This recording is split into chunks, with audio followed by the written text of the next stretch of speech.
जय श्री कृष्ण। प्रेम, करुणा और शौर्य के सागर। आज की कथा है एक रानी के अभिमान की, एक चमत्कारी रत्न की और अधर्म के प्रतीक राक्षस नरकासुर के वध की। श्री कृष्ण की पत्नी थी चंद्रवर्णी तेजस्वी वीरांगना। वो केवल प्रेम में ही नहीं, युद्ध में भी कृष्ण की संगनी थी। लेकिन कभी कभी रानी सत्यभामा को अपने सौंदर्य और वैभव पर थोड़ा गर्व हो जाता था। कहते हैं एक बार श्री कृष्ण ने रुक्मणी जी की विनम्रता से की प्रसन्नता की तो सत्यभामा को ठेस पहुंची। उन्होंने कहा, स्वामी, यदि सेवा और समर्पण ही श्रेष्ठता का माप है तो मैं स्वयं सिद्ध करके दिखाऊंगी। कृष्ण मुस्कुराए, क्योंकि उन्हें पता था प्रेम में जो तकरार होती है वह भी मधुर होती है। सैमंतक मणि एक दिव्य रत्न जो हर दिन 8 तोला सोना उत्पन्न करता था, इसे सूर्यदेव ने अपने भक्त सात्यकी को दिया था। और बाद में यह मणि सत्राजित नामक व्यक्ति के पास आई। एक दिन सत्राजित का भाई प्रसेन मणि पहनकर शिकार को गया और जंगल में मृत मिला। सत्राजित ने कृष्ण पर मणि चोरी और हत्या का आरोप लगाया। कृष्ण ने इस आरोप को झूठा सिद्ध करने के लिए जंगल में जाकर सच्चाई खोजी तो उन्हें पता चला एक सिंह ने प्रसेन को मारा और फिर वह सिंह भी मारा गया जामवान द्वारा। कृष्ण ने जामवान से 21 दिन तक युद्ध किया।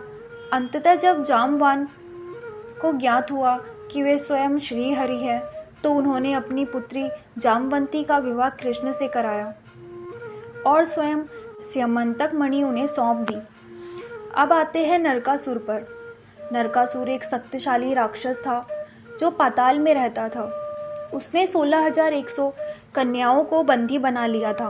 देवता, गंधर्व, ऋषि सब उससे त्रस्त थे। देवताओं ने श्री कृष्ण से विनती की और तब कृष्ण ने अपने साथ सत्यभामा को लिया, क्योंकि एक शाप के अनुसार नरकासुर का वध एक स्त्री के हाथों ही संभव था। दोनों ने पाताल में जाकर नरकासुर की सेना को परास्त किया। भयंकर युद्ध हुआ, तीव्र गदा प्रहार, तीरों की वर्षा। अंत में सत्यभामा ने ही अपने तीव्र बाणों से नरकासुर का वध किया।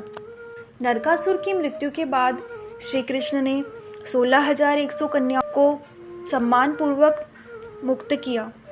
लेकिन तब प्रश्न उठा, अब ये कन्याएं किसके आश्रय में जाएं? श्री कृष्ण ने उन सबका विवाह अपने आप से किया, न मोहवश न वासना से, बल्कि सम्मान और करुणा से।